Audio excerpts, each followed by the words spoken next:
All right. I don't know what I'm doing today. I was looking over my books, which is most of everything over on my right side over here, and I was feeling a little uninspired is not the word, but I was feeling a little bit sort of at a loss on what to do with my downtime right now. And I figured I would take out my trusty Solo Gamemaster's guide by Geek Gamers.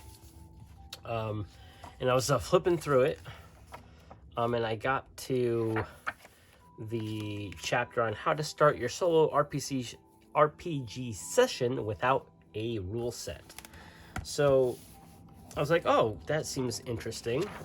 Something I haven't really done before. I usually like to use a rule set. I like to use my rules and various rubrics to create things. Something in here that she recommends is there are some generic tables that you could roll on. So I think that's what I'm gonna do here, and this is mostly just to sort of kind of get my brain in that space where I can start creating things. I have been working on a role-playing system, of which I will share in the future when I feel comfortable doing so.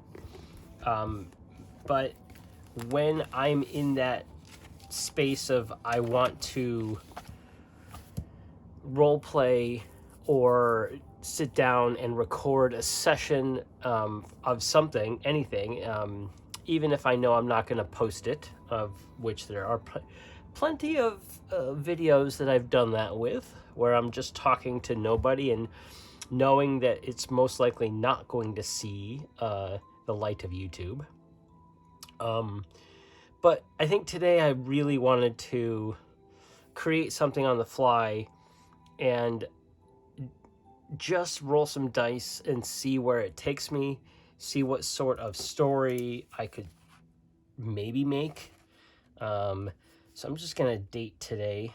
It is the 8th of April today.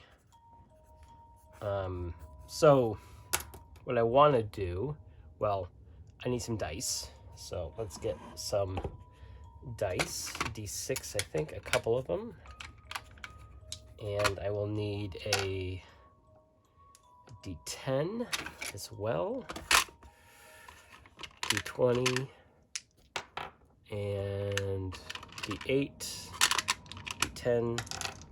Here we go. Okay, so let us roll for an environment. I'm just gonna keep it the book like this, just so I can see.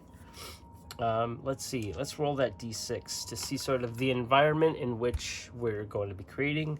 Or rather, I'm going to be creating a 2. An urban. Interesting. I'm currently running a Shadow Dark campaign based solely within a large city metropolis. So that's interesting. So we're going to roll on an urban setting. All right. Let's roll on table 4B. So that's a D10. That's an 8. So late night diner. Interesting. Late night diner. Okay. A late night diner. I'm anticipating maybe something busy, or maybe it's closed and someone is sweeping up for the night. All right. Let's see. So a late night diner. Let's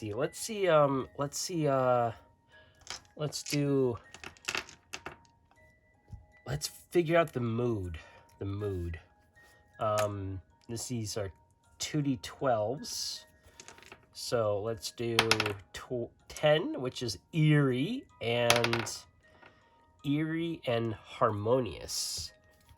Ooh, okay. So the mood is eerie and harmonious. Interesting that those two are together. Let's see. Let's try to find some interesting things inside it. Geek Gamers like recommends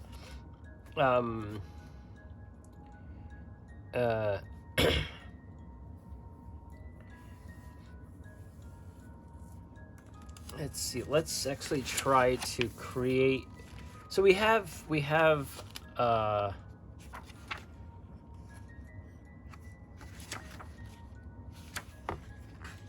you know what? Let's do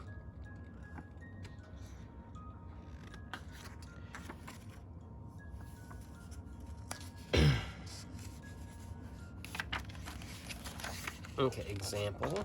Got it. Oops.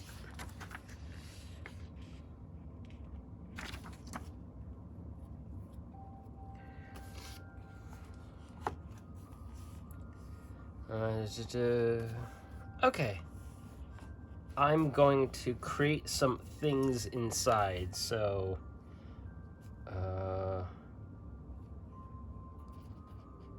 describe 3 things. Okay. In an urban setting, a late night diner, I envision an empty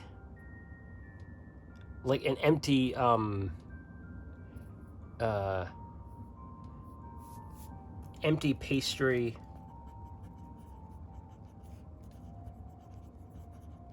display.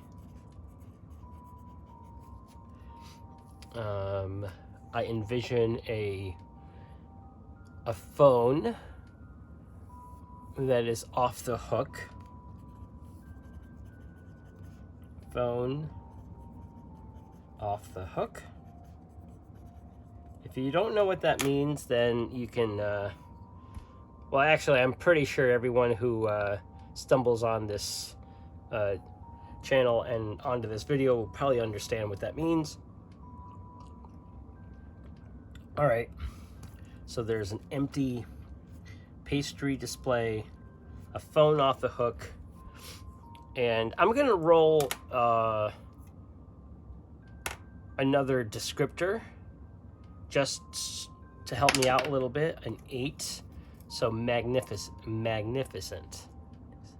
So something that is, that is a mainstay of the scene that you always see it. I'm going to say a large, open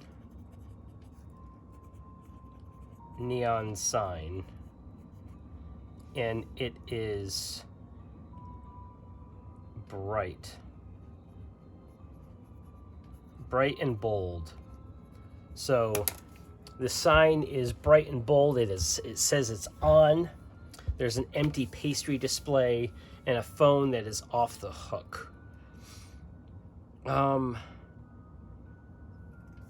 Let's see. Now I try to describe. So people. Let's describe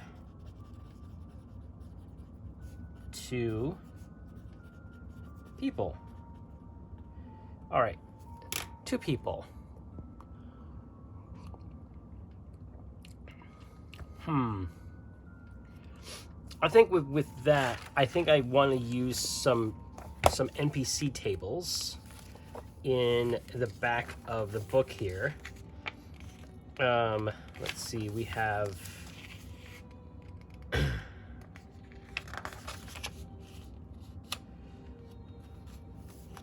let's see, character attitudes. Yeah.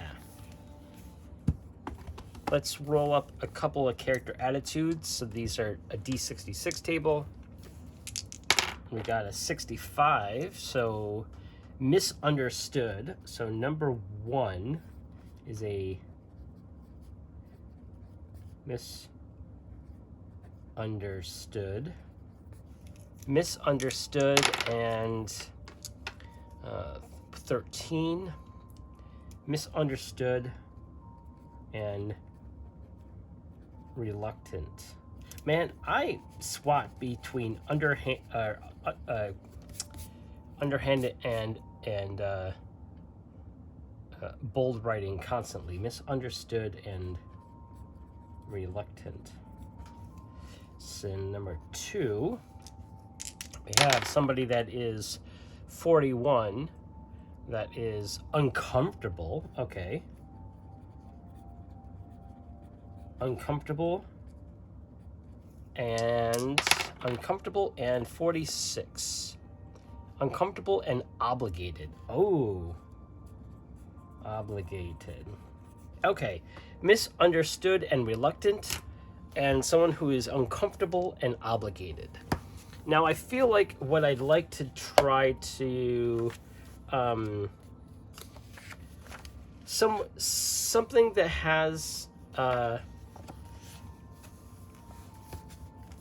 something that has an eerie and harmonious thing. And what I think is that the setting is the eerie setting. And we have some people here, misunderstood and uncomfortable, sort of align in a way that someone can feel uncomfortable. And maybe this person it feels obligated to be there. Maybe it's a child, an offspring of a parent who is the misunderstood and reluctant person. I'm inclined to feel that the misunderstood and reluctant person is an elder of some sort, and the uncomfortable and obligated person is their child. So these two are related, and they're having a conversation in a diner booth late at night in this eerie late night diner. So let's see here. What else can I describe here? So we have a diner and 2 patrons. Is there someone there to interact with them, or are they the only ones there? The fact that it says open, but it's an empty pastry display, the phone is off the hook, implies that it's late enough that I'm thinking that this is a scene.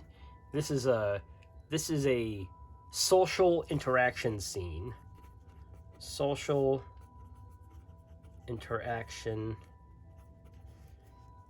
scene, and this is gonna be the focus of this location. The location is the backdrop, and this misunderstood and reluctant elder probably is the staff member who works at the diner. So 1 works at diner, placed phone off hook so they could focus on talking to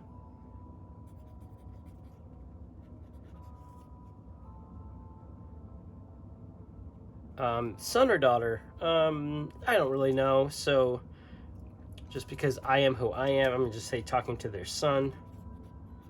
Talking to their son. And 2, son of the, I'm gonna say waitress. So the is probably the mom. So that is mom. The waitress, son of the waitress, feels very out of place here, but was called upon. So that was the obligation, is that this person felt obligated to come and show up, because when mom says come, that's what you do. You know, so we already have a dynamic between these two characters just from this sort of, you know, extrapolation of the scene and their innate background. There's a sense of respect, at least professional respect, or, you know, personal respect between the son and the mother. The mother probably has something that she doesn't want to talk about, and maybe the misunderstood aspect of her personages, or her, you know, the way she speaks, or the way she is, the person that she is a misunderstood aspect. Something I don't know if this scene takes in place, but this is already really interesting. The fact that it's an eerie setting, but something also tells me that the harmonious aspect of this scene, meaning I think this is a diner at the end of its shift, and everyone sort of understands that it is a 24-hour diner, but no one goes in from 1 to 2 a.m. So maybe there is like this understanding that between 1 and 2 a.m. the diner shuts down for whatever purpose. That's not really important for this, but maybe that's what gives these two individuals a chance to have a discussion. I guess I'd like to figure out what their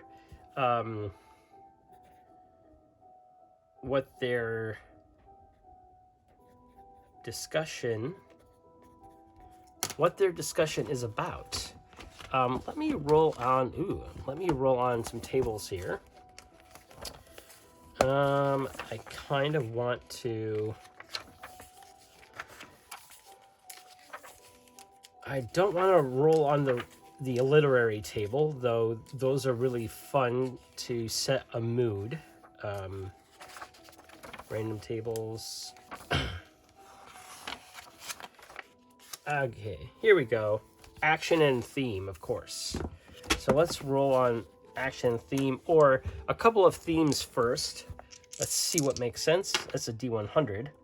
I only have a D10, so 8. So 8, 80. So we have 80 as health. Okay. Ooh. Health, and what else? Health and 25. Health and love. Ooh. Okay, health and love. Those are very sort of typical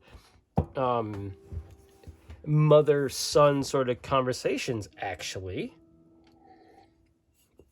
All right, let's apply some actions to them and see what how that conversation gets started. So we got 16, which is, oh wow, evade. Okay, interesting. Evade is 82, and debate. So I'm going to say evade and debate. Okay. So I'm thinking that health and evade are together and love and debate are together. So they are probably talking about maybe somebody's current love interest, and all of that. Seeing as the mother seemed to have called upon the son to come to her place of work, and the son obliged. Something tells me that there is, so she is very sick, and debating love, asks son about new relationship. Yeah, I like that a lot, actually. And that is actually pretty interesting. I think I'm gonna keep it there. It was just kind of something short to get my brain going.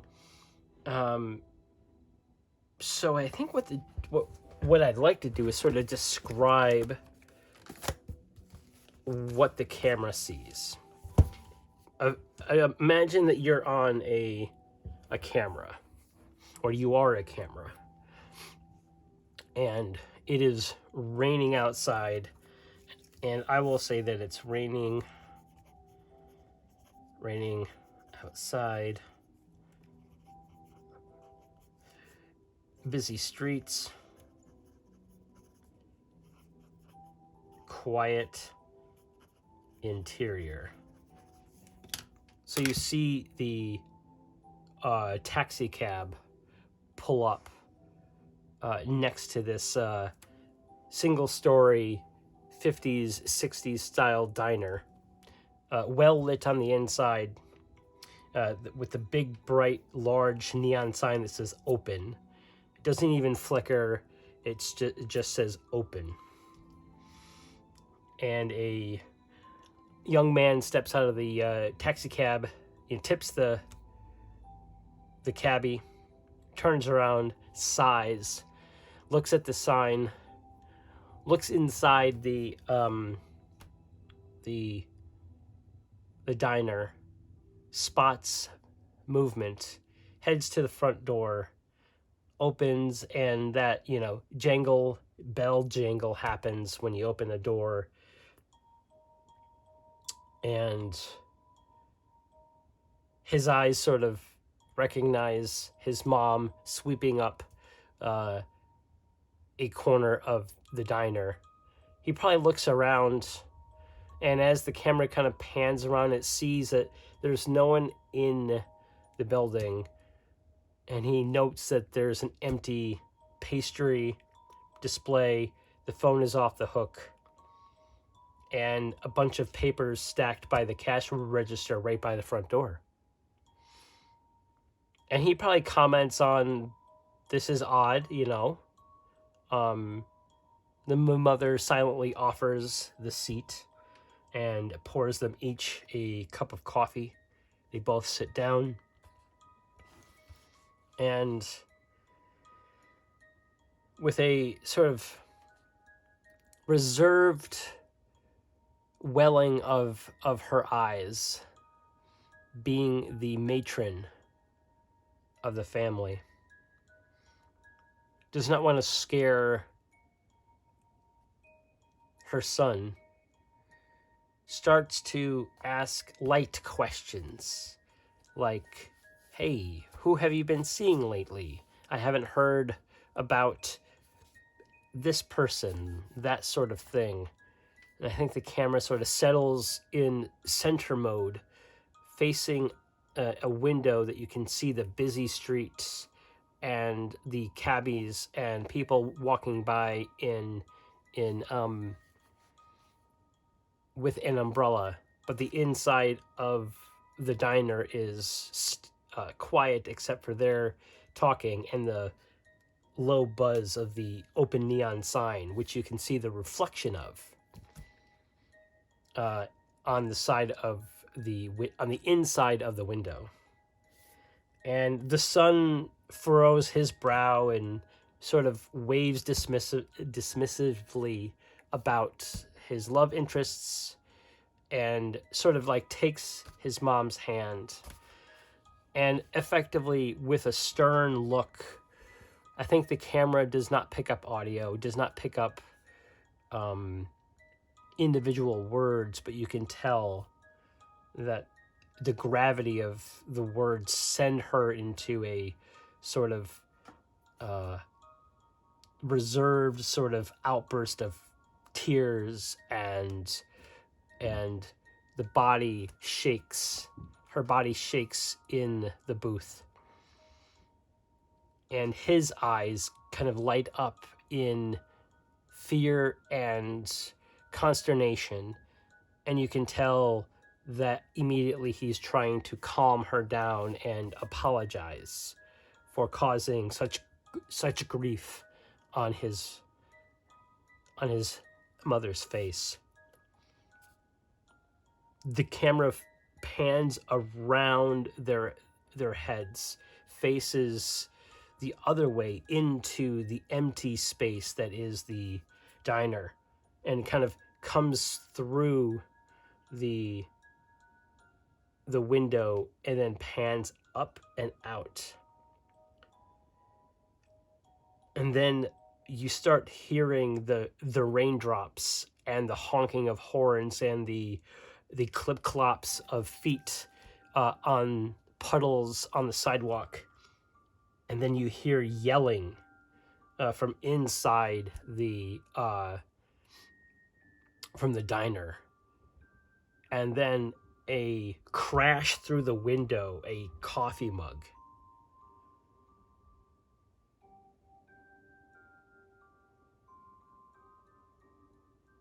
And then a huge wail. And I think that's what I'm going to leave it there. I mean, it seems a little dark, a little interesting, but there's a story there. There is something to be said about generative story making, and using the tools that you have with you to help you create a starting incident, a starting scene, if you will.